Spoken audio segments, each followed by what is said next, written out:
Welcome to Conversations with the Modern Girl, the podcast hosted by myself, Shamika Patterson, the guru of mental health and well-being. Join me as we embark on a journey of exploration and discovery, as we deepen our thoughts, as we discuss topics that affect our community. I coin myself the queen of randomly thinking, and as I'm randomly thinking and having these discussions in these podcast episodes, I invite you to join me with these thought-provoking discussions on a wide range of subjects, from lifestyle trends to the culture of the Black church, and also discussing some obstacles that we face in middle-class America, also to the intersection of mental health and well-being. Be prepared to be inspired, challenged, and empowered as we engage in meaningful conversations that aim to spark positive change and personal growth. Get ready to expand your horizons and enhance your understanding of these important issues in Conversations with the Modern Girl.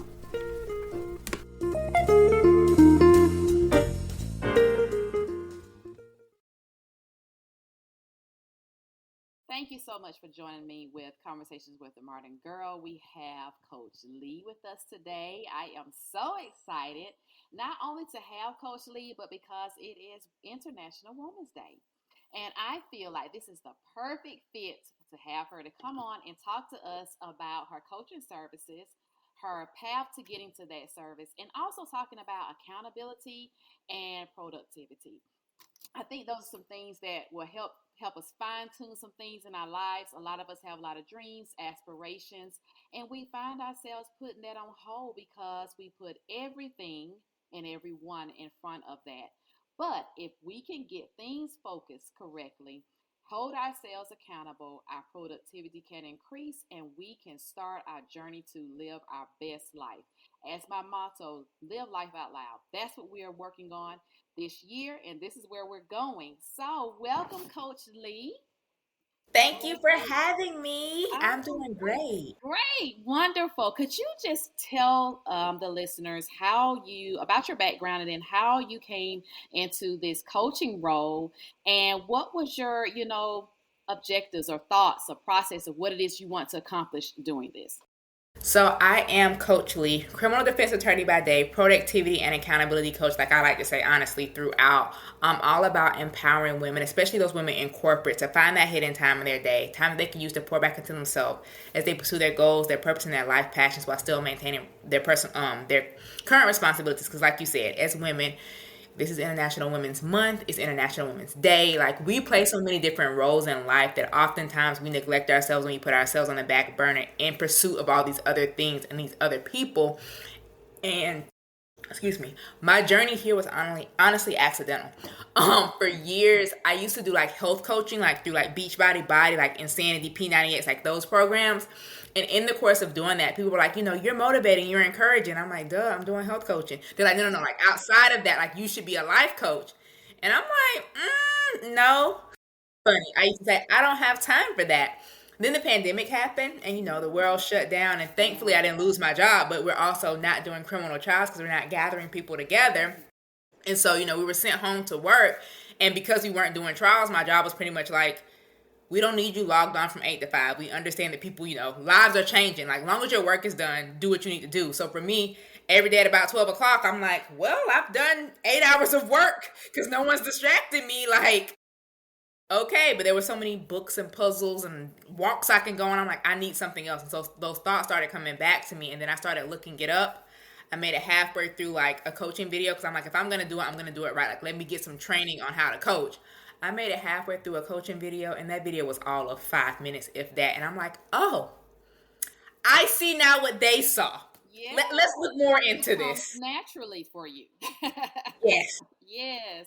That is awesome because, I always say we all have our own talents and gifts. We are all created to contribute something to the world. And when we tap into what that gift and talent is, it is just like the game changer. And if you can do that and practice that in addition to your professional career or whatever other things that you have going on, that is awesome. That is the goal. That's the goal in the life, to get to that place where you can do what you love and you find, affecting lives, changing lives, doing whatever on two sides of the coins. as an attorney, as also as doing this wellness coaching, this motivation, and helping people understand productivity and accountability. So, have you had any success stories? Have you had anyone to come back and tell you, oh, yeah, it was this thing you told me, I practiced it, and it played out well? It's awesome. Yes. And honestly, that was kind of what was happening before, because I transitioned out of the health coaching side of it and to focus more on the productivity and accountability. But it was because of the quote unquote success that I was having in the health coaching. Like, honestly, I wasn't signing that many clients, but like in the groups, I was there, like, because people were like, I don't have time to work out. I don't know how to do this. And so, in giving them tips on how to find time for their workout, how to find time to meal prep, that's ultimately when I realized that people struggle with time and time management. And so, once I decided that I wanted to do coaching, I'm like, I don't really want to be a life coach. You know, you get to make up your own title, anyways. And I'm like, productivity is what people struggle with.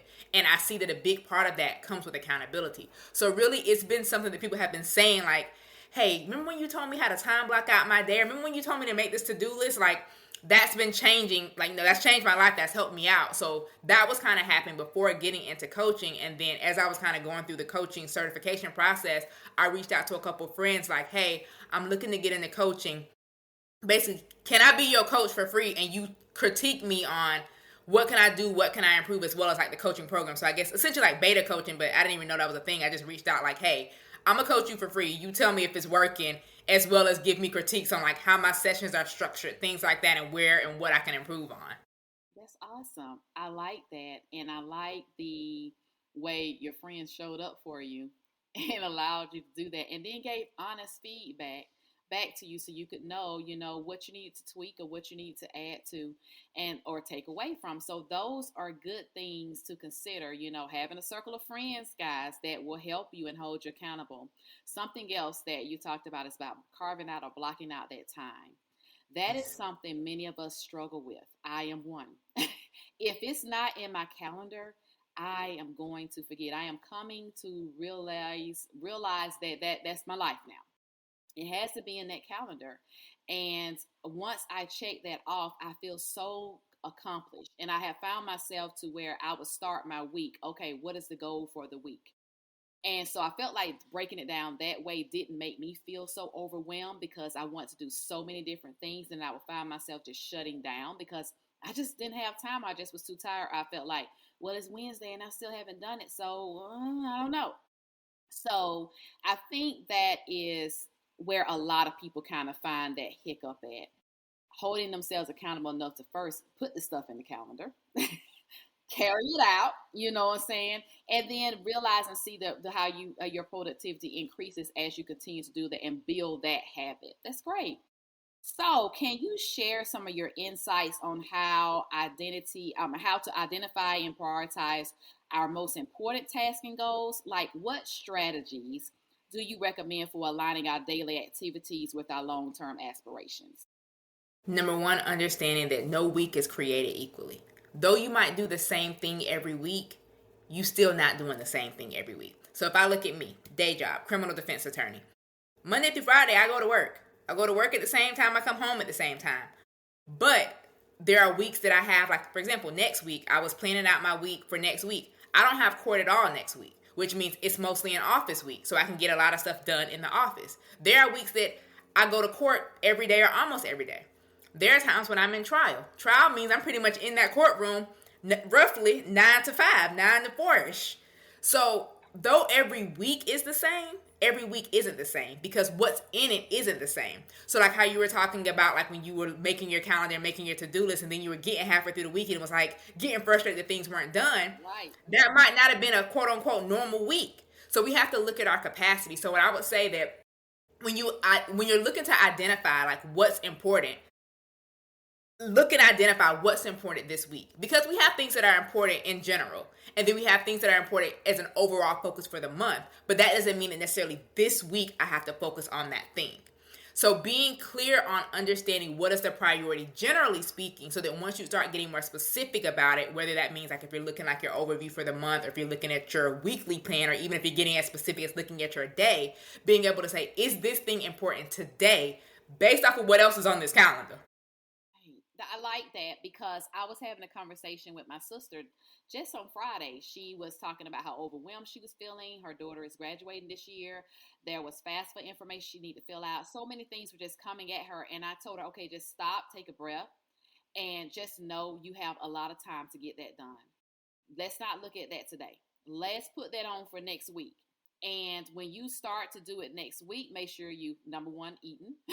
You're in a comfortable spot and you have it quiet where you can focus. Do not disturb on your door at work, and do as much as you can. If you find yourself getting frustrated, close it out, save it, come back to it another time. So I like that how you break it down to no week is the same, because we do have things that happen. I mean, we're in a world of uncertainty, and there are many things that are happening, and it will be a setback that we could easily use as a crutch to say, you know what, this happened. But if we go into that mindset of this is what's important to me, this is what I'm going to tackle this week at some point this week, and that's going to be a win for me. And then whatever else comes up, you're not feeling guilty or blindsided to the fact that, oh, this is going to knock everything else off the table that I had and organized that I was going to do for this week. But it gives you that grace to know I can move forward and still get things done. Exactly. So, many people struggle with their professional responsibilities, like family life, their personal ambitions. How can individuals create a schedule that honors all these commitments without sacrificing their dreams and goals? Work-life balance is possible.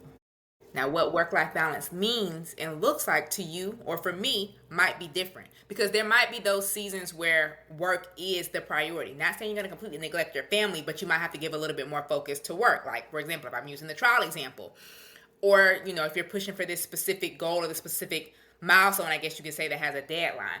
But generally speaking, when it comes to how can you kind of create that work-life balance, you have to understand what the priority is in each of those areas. So if we're talking about work or your professional life, if you're talking about your family responsibilities, and if you're talking about like your personal goals or your personal ambitions, there are different times of the day, the different pockets that you can pretty much work each bucket. Yes, it's 24 hours in a day. Yes, you gotta sleep. Please get your sleep. But you can kind of look at it and understand that, okay, if the work bucket is here, i.e. you work 8 to 5 or 9 to 5, or, whatever your hours are, how can I make the most of the time that I'm at work so that once I come home, I have time to focus on my family and my personal ambitions, and I don't feel guilty about that? So that I don't have to bring work home, so that I don't have to work late, that I can still pursue these goals and still maintain your current responsibilities, still have that work-life balance. And if it's something to where, like, I was working with a client and we were working on creating her schedule, and she's like, really right now, I need to work late in order to make this happen. And I'm like, okay, let's create a schedule that has you working late. And I'm like, but then what we ended up doing was kind of flipping it. I'm like, do you need to work late, or do you just need to work more? And she was pretty much like, ultimately, I need to work more. And so it was like, well, can you go to work earlier, because she has 2 small kids, instead of staying late? And she was like, yeah, I can. Like, my husband works from home. He can take the kids. I can just get up, not help with getting them ready, and go to work so that I can leave work on time and be home in time for dinner time, bedtime, and all of that. So sometimes you might have to look at those creative ways to give you that little bit more time. Because honestly, you get into work early might mean you miss traffic and all this other stuff, both on the leaving, the coming and the going. And so you get more time back in your day that you now are able to put towards family and those personal responsibilities. But also, even within that, and something that I do, like my lunch breaks at work, it's time for me to work my coaching business. Like when I take my lunch break, I'm probably working on some content, planning for something, potentially responding to emails or sending emails. If I have to fill out the interview forms for like podcasts, different things like that. My lunch break at work, I'm working my business. I get a lunch break, right? Okay. Yeah. I'm at the desk. Whether I go, I bring my lunch, so I don't go out. So I'm taking my hour, and it's funny. I'll set a timer on my computer for an hour, and if like a coworker comes by, because like I don't really take my lunch from like 12 to 1, because like at 12ish I'm still like in high like focus time, so I normally start at like 12:30, so I normally end at about 1:30. So sometimes people are like, oh, okay, are you off lunch? But I won't be like, no, come back in 30 minutes. I just pause my timer that's counting down for the hour, answer that question, and I push resume on my. I love it. I love it. Yes, I'm getting it back, reclaiming my time. So basically what I'm saying is, You have to understand what the priority is and what the focus is, because there are things that we have to do that sometimes, let's be real, you can only do during work time. Like if you call in to set a doctor's appointment, the doctors are open probably the same time that you at work, so you might be having to use your lunch breaks to do that. Or if you have to drive somewhere for work, okay, what are these calls that I need to make? Can I make them while I'm driving to the next place for work while I'm already in the car? And so you're maximizing your time. So it's trying to figure out what ways and in what ways you can maximize your time. Like that. I like the way you describe that and how you break up that time, especially like during the day, because we will, like I said, you find yourselves in a routine. We get stuck in that routine. It's hard to change it.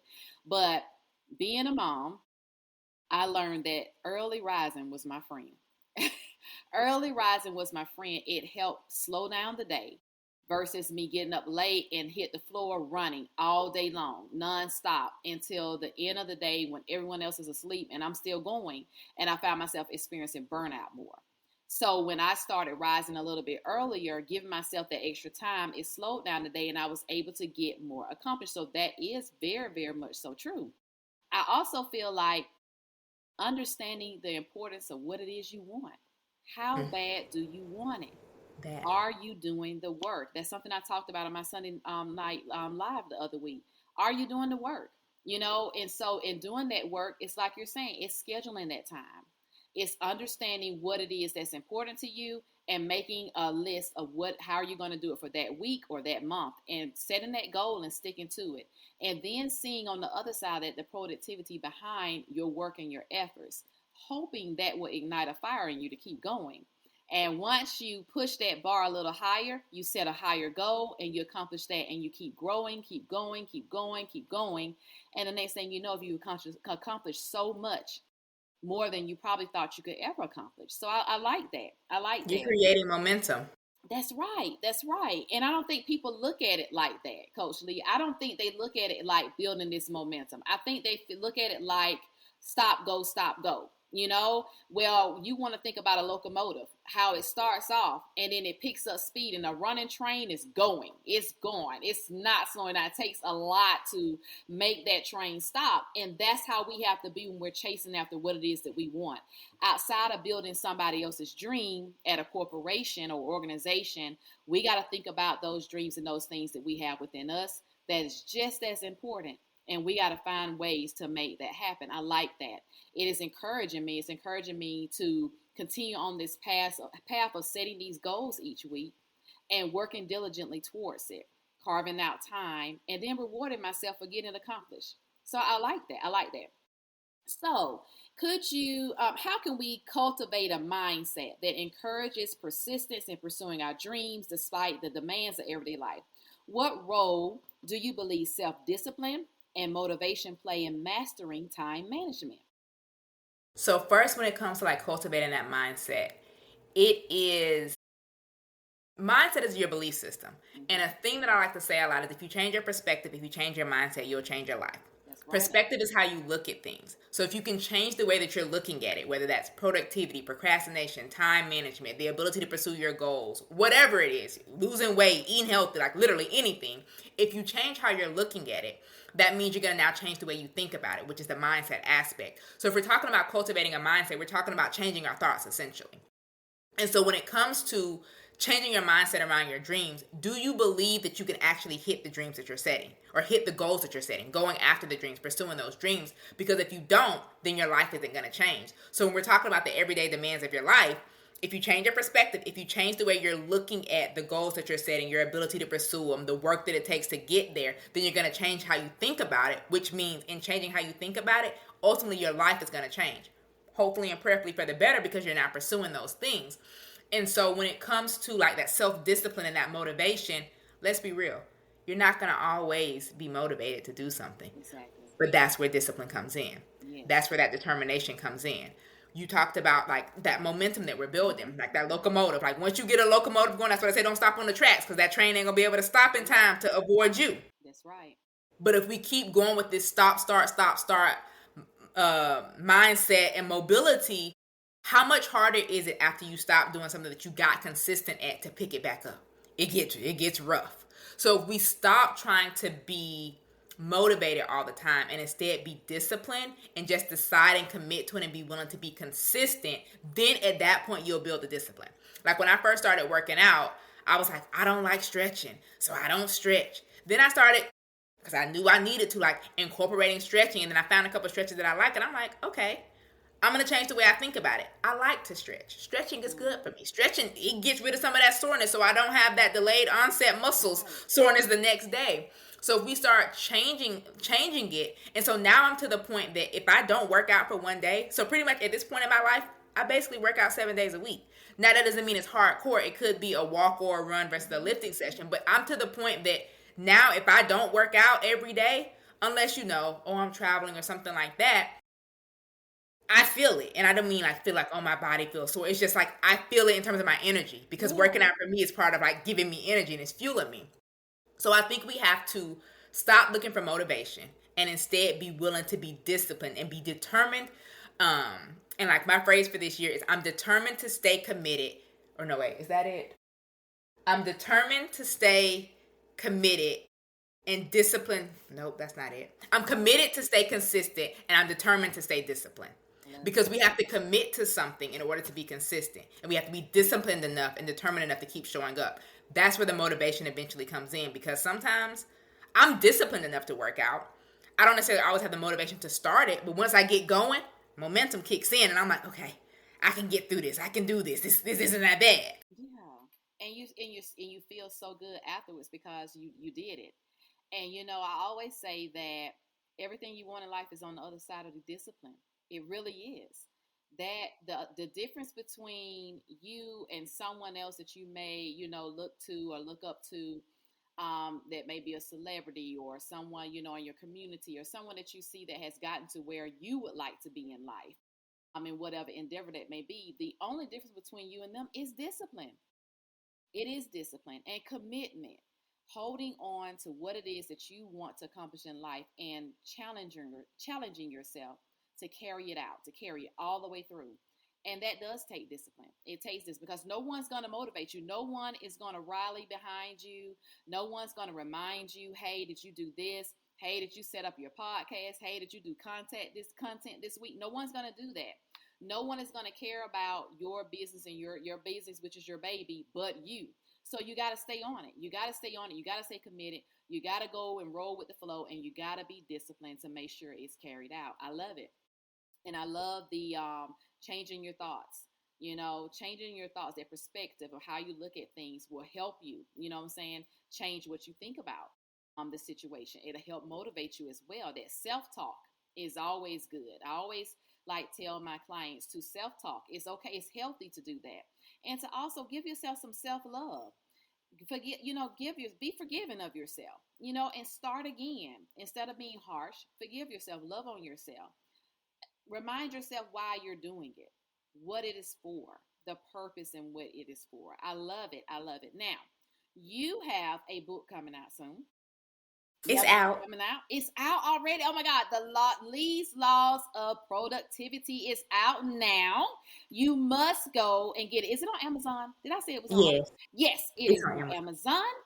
And so tell us about this book. Tell me about what's in this book and what we can expect as we're thumbing through it and reading it and sharing all this good stuff with everybody.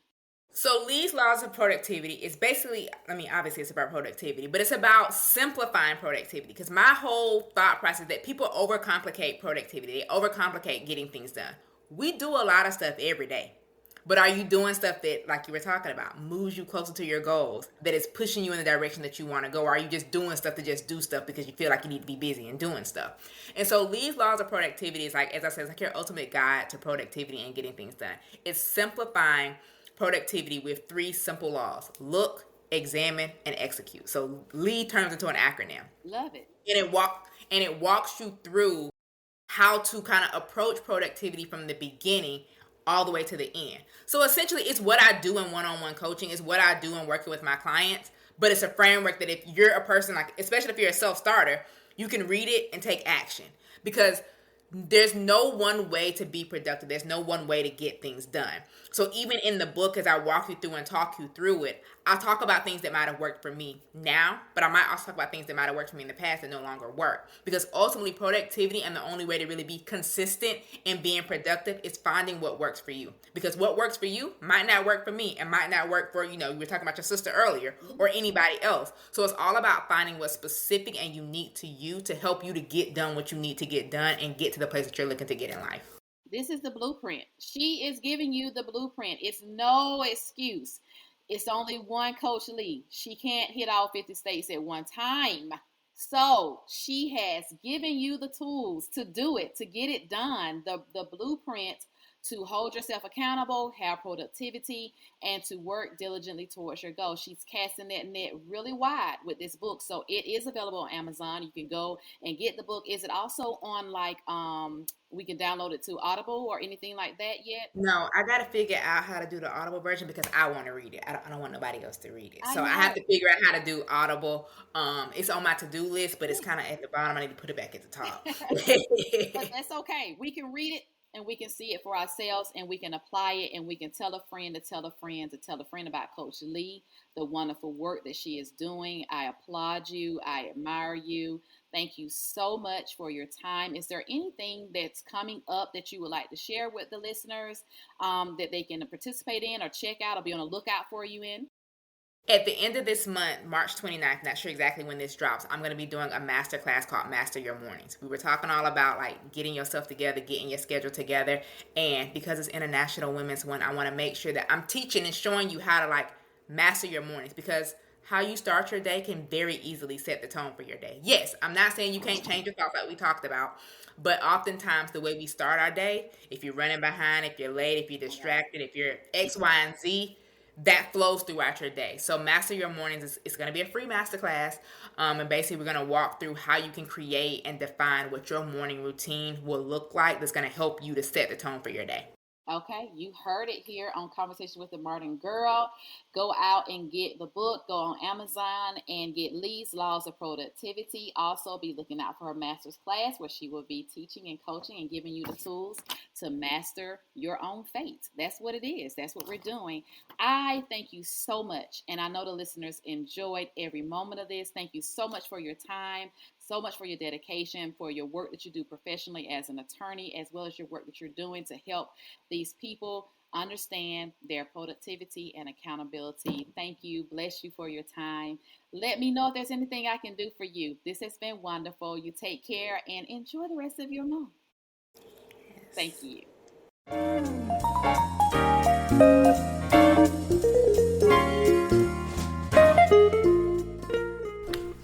Thank you to all the listeners out there. I ask you to please go to my YouTube page and like and subscribe to Conversations with the Modern Girl. Also, take the time to follow me on my social handles. Instagram is Modern Girl Movement. Facebook, same Modern Girl Movement. Thank you.